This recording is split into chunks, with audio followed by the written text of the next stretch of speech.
लाखो रुपयाचा एमडी ड्रग्जसह इतर अंमली पदार्थ पोलिसांच्या ताब्यात। येवला शहरात काल सायंकाळी शहरातील आमेना नगर भागात नाशिक ग्रामीण पोलीस पथक व शहर पोलिसांच्या पथकानं संयुक्त कारवाई करून लाखो रुपयांचा एमडी ड्रग्जसह इतर अंमली पदार्थ आणि कुत्ता गोळीचा साठा जप्त केलाय।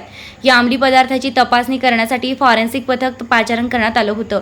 शहरातील आमेना नगर भागात भर वस्तीतील एका पत्र्याच्या शेडमध्ये हा अवैध व्यवसाय चोरीछुप्या पद्धतीनं सुरू असल्याची माहिती नाशिक ग्रामीण पोलीस पथकाला मिळाली होती। नाशिक ग्रामीणचे अप्पर पोलीस अधीक्षक आदित्य मिरखेलकर यांच्या पथकातील नौशाद शेख, अंकिता बाळीसकर, तुषार कापडणी, शुभम गुरव तसेच येवला शहर पोलीस निरीक्षक अनिल भवारी, उपनिरीक्षक उमेश लोखंडे, गणेश सांगळे यांनी ही कारवाई केली। या प्रकरणातील संशयित आरोपी फरार झाला असून आता पोलीस आरोपीचा कसून शोध घेत आहेत। एमडी ड्रग्ज, इतर अंमली पदार्थ व कुत्ता गोळी यांची बाजारात लाखो रुपये किंमत असल्याचं बोललं जातंय। रात्री उशिरापर्यंत पोलीस कारवाई सुरू असल्यानं ड्रग्जचे नमुने घेण्यासाठी परिसर काही काळ सील करण्यात आला होता।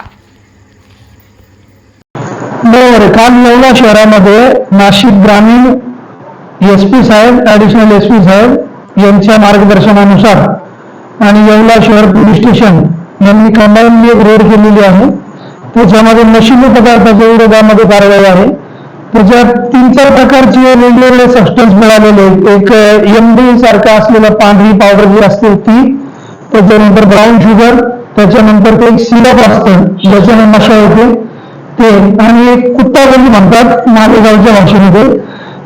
अशा 4 प्रकारचे ड्रग्ज वेगवेगळे मिळालेले आहेत। आणि त्याच आरोपीच्या दुसऱ्या भावाच्या घरामधून सुद्धा गुटख्याच्या पुड्या मिळालेल्या आहेत। अशा टोटल साधारण 4.5-5 लाखाची ती रेड झालेली आहे। त्याच्यामध्ये फॉरेन्सिकची जी टीम असते ती व्हॅन वगैरे असते, त्यांनी घटनास्थळी येऊन ती पूर्णपणे कारवाई केलेली आहे। आणि याच्यामध्ये जे आरोपी फरार आहे त्यांचं शोध कार्य पूर्ण रात्रभर चालू होतं, पुढे सुद्धा ते काम चालूच राहील।